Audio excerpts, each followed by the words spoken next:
अपने पसंदीदा शो के फुल एपिसोड देखने के लिए अभी डाउनलोड करें दंगल प्ले ऐप। बाबा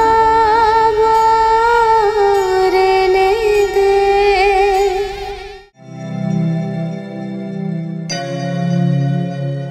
সরি, ক্ষমা করবেন আমাকে, এত রাত্রেবেলা হঠাৎ করে আপনার রুমে। ওই আসলে একটা ছোট্ট কথা ছিল আপনার সাথে। কোনো ব্যাপার নয়, বলুন। বৌদি যেভাবে আপনার সঙ্গে কথা বলেছে তার জন্য ক্ষমা চাইতে চাই আপনার কাছে।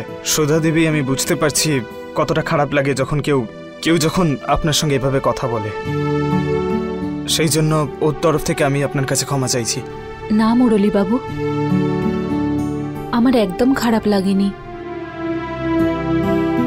আমি জানি যে ওনার রেগে থাকাটা স্বাভাবিক। যদি এভাবে কেউ কারোর বাড়িতে চলে আসে তাহলে খারাপ লাগাটাই তো স্বাভাবিক। ওনার বিষয়টা আমি বুঝি। আপনি কোনো বিষয় নিয়ে টেনশন নেবেন না।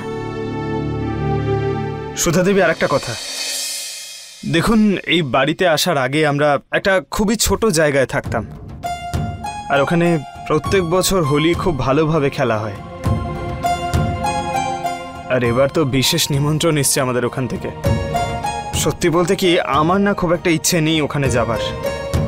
বাড়ির লোকেরা আমাকে এই বলে রাজি করালো যে পুরো পরিবার যদি একসঙ্গে হোলি খেলা যায়,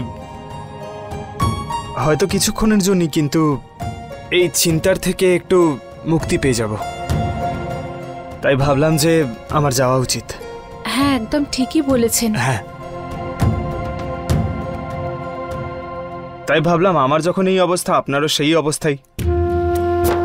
আপনারও প্রয়োজন এরকম সুযোগের। যদি আপনি হোলি খেলতে আমাদের সঙ্গে যান তাহলে যা কিছু ঘটছে আপনার জীবনে, এর থেকে কিছুক্ষণের জন্য হলেও মুক্তি পাবেন আপনি। মুরলী বাবু, আপনি আমার জন্য এত ভেবেছেন, এটা দেখে আমার খুব ভালো লাগলো। কিন্তু যা কিছু আমার সাথে ঘটেছে তার থেকে এত তাড়াতাড়ি বেরোনো আমার পক্ষে সম্ভব নয়। আমার ওখানে ভালো লাগবে না।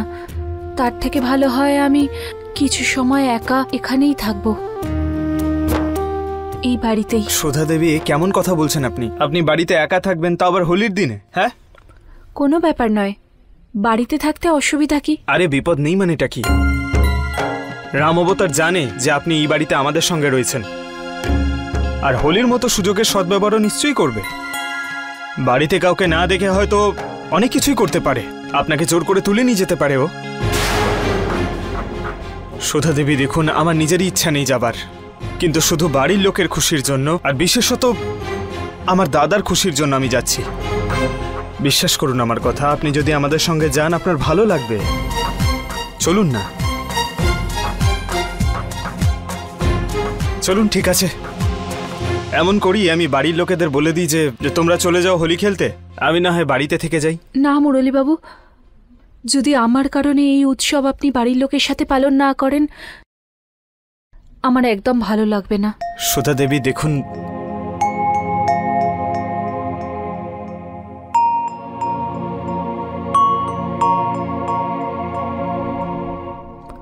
ঠিক আছে, আমি যাব।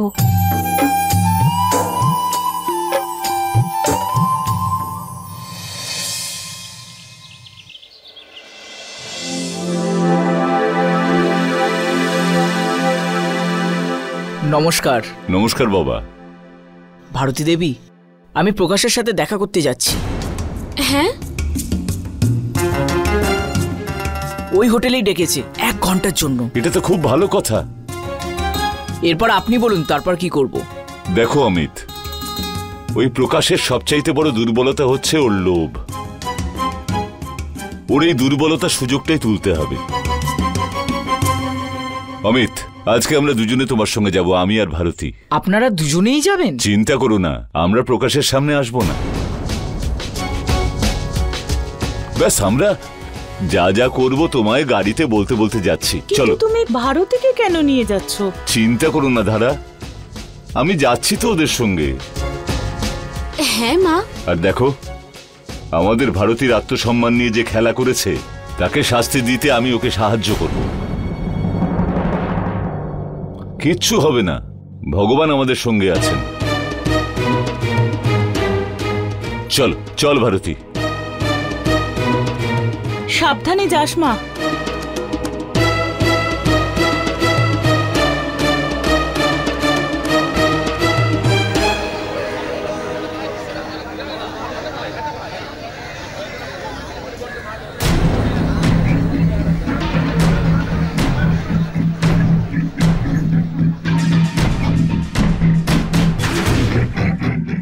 হ্যালো প্রকাশ, হ্যাঁ তুই কত দূর আছিস?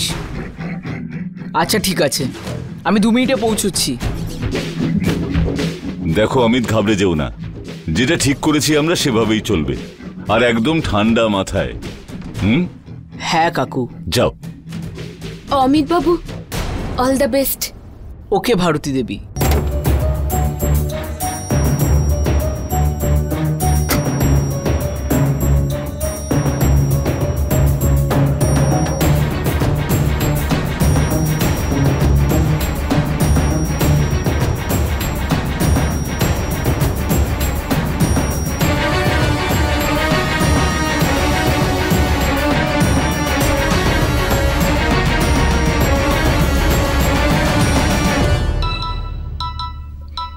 বাবা, অমিত বাবু।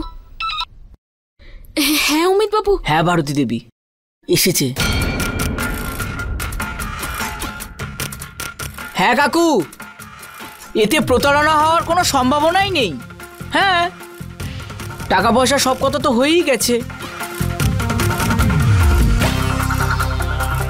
আরে এসব তো বাড়ির মালিকের শর্তের জন্যই করতে হচ্ছে, এতে প্রবলেম কি আছে? আরে আপনি শুধু আমার সাথে যাবেন আর 4 লাখ টাকা দিয়ে দেবেন। আবার আপনার একই কথা। আরে এত সন্দেহ কিসের আপনার মনে? আপনাকে তো আমি সব কথা বলেই দিয়েছি। হ্যাঁ, আরে আপনি ফাঁসবেনই বা কেন? দেখুন, আপনি যদি আমাকে সাহায্য না করেন তাহলে কে করবে, এই জন্য। হ্যাঁ কাকু। ঠিক আছে কাকু, আপনি যেটা ভালো বুঝবেন সেটাই আপনি করবেন।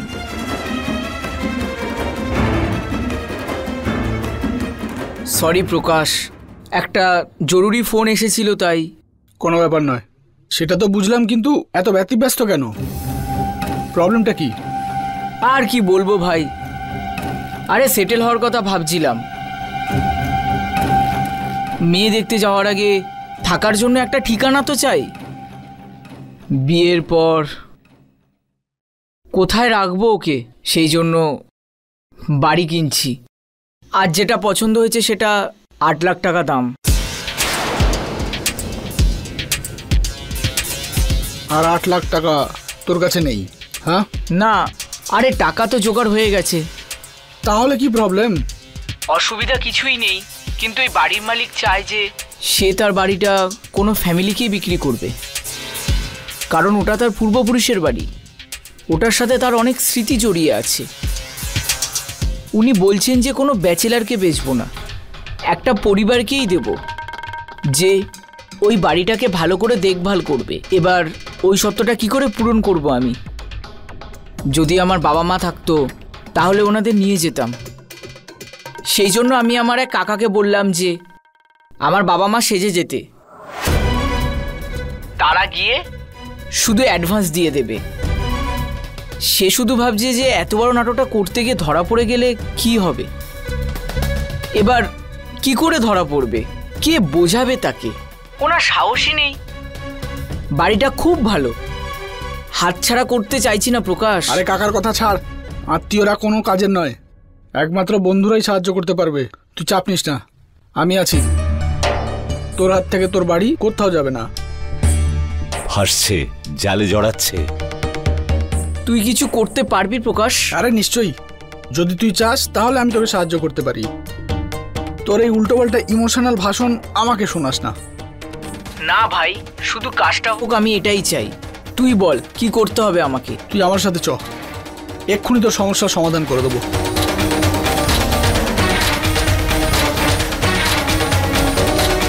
চলে আয়। আরে তাড়াতাড়ি চ না, এবারে বলছি তোকে কি করতে হবে। বাবা, ওরা তো বাইরের দিকে আসছে। হ্যাঁ, সে তো আসবেই, দেখা যাক। চল আমার সাথে।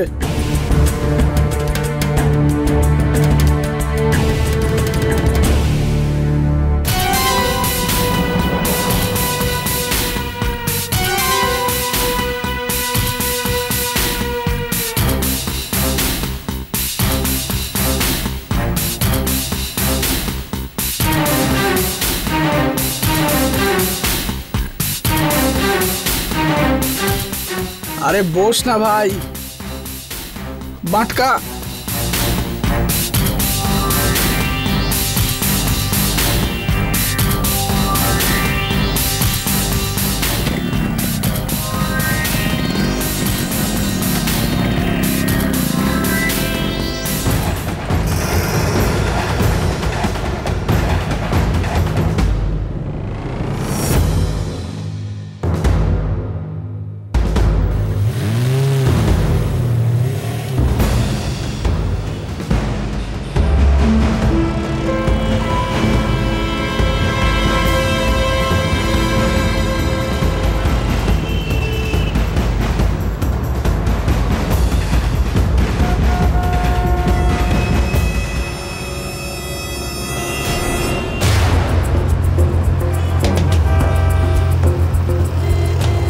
তুই লুকিয়ে পড়, লুকিয়ে পড়।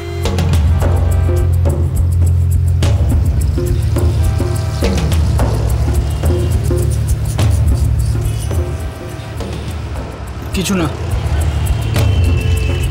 মনে হচ্ছে এই গলিটাই, এখানেই যেতে হবে।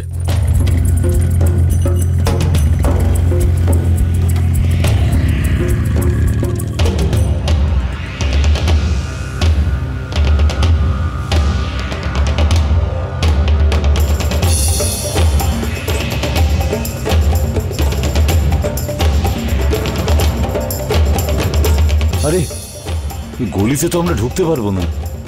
এই ওটো টোটো, চল চল বেরো।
আরে তুই এত তড়বড় কেন করছিস? না কিছু না। এইটাই সে বাড়িটা, আয় চলে আয়।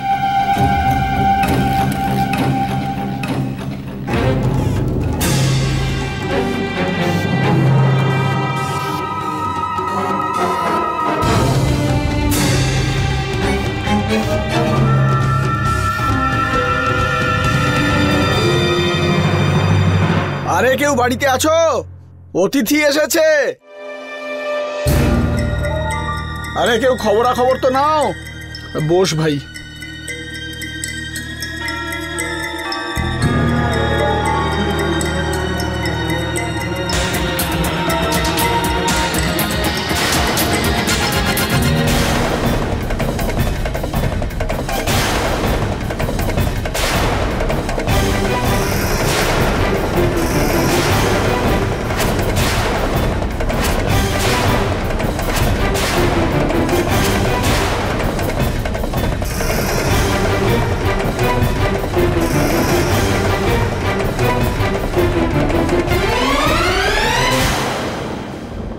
আরে প্রকাশ, তারপর প্রকাশ বাবু সব ঠিকঠাক তো? কুশলে? খুব ভালো। বসো। নমস্কার। বাবা একটু চাটা খাওয়াও। ব্যাস আমি দুধটা নিতে যাচ্ছিলাম। তোমার জন্য নতুন ছেলে মানে নতুন কাজ নিয়ে এসেছি।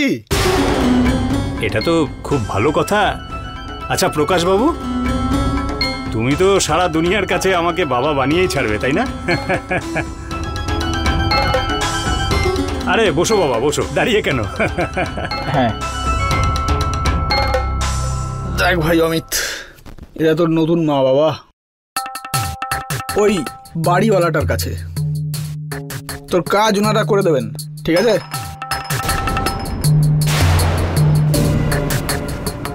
এনারা তো আমাকে চেনেই না, আর না আমি এনাদেরকে চিনি। কিন্তু এনারা আমার বাবা মা কি করে হতে পারেন? আর যদি কিছু ঝামেলা হয়ে যায়?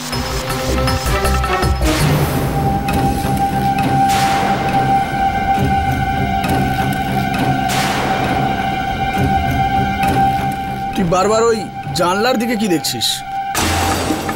কি হয়েছে? না ওখানে তো কেউ নেই। আর আমি তো এটাই ভাবছিলাম যে এত বড় নাটকটা ওনারা করতে পারবেন কিনা। শোনো কথা, আপনাদের যোগ্যতা নিয়ে সন্দেহ আছে। এরা তোর আপন মা বাবার থেকে বেশি নিজের হয়ে দেখাবে, আমার গ্যারেন্টি। এটা নিয়ে যায় এদেরকে, আপনারা নিজেদের পরিচয় নিজেরাই দিন। দেখো বাবা, ঘটনাটা হলো যে এই কাজটা আমার রক্তেই আছে। তাছাড়া আমরা তো অভিনেতা না, নাটক করা তো আমাদের পেশা, বুঝলে বাবা? রোজ রোজ আমাদের এরকম চরিত্র অভিনয় করতেই হয়। হ্যাঁ আচ্ছা একটা কথা বলি, যদি আমি আমার বাবা হয়ে ওনার কাছে চলে যাই ওনাকে আশীর্বাদ দিতে, তাহলে উনি চিনতেই পারবেন না যে আমি ওনারই ছেলে। দাদা, আমাদের আপনার যোগ্যতা নিয়ে কোনো সন্দেহ নেই, ব্যাস শুধু এর কাজটা করে দিন, তারপর এও আপনাদের সম্মানটা রাখবে। হ্যাঁ সে তো ঠিকই আছে, আমার তো ভীষণ ভয় করছে।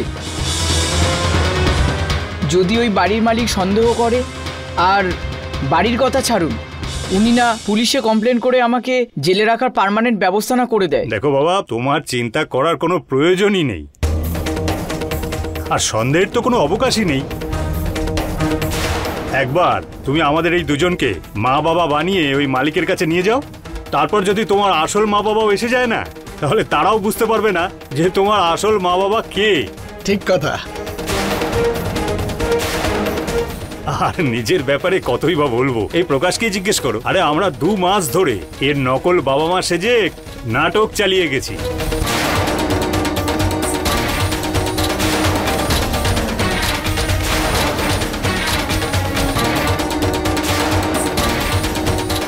আর কারোর এই ব্যাপারে কোনো সন্দেহই হয়নি। এটা তো ওই পরের দিকে একটু গোলমাল হয়ে গেল, আর এটা কিন্তু প্রকাশ তোমার জন্যই হয়েছিল।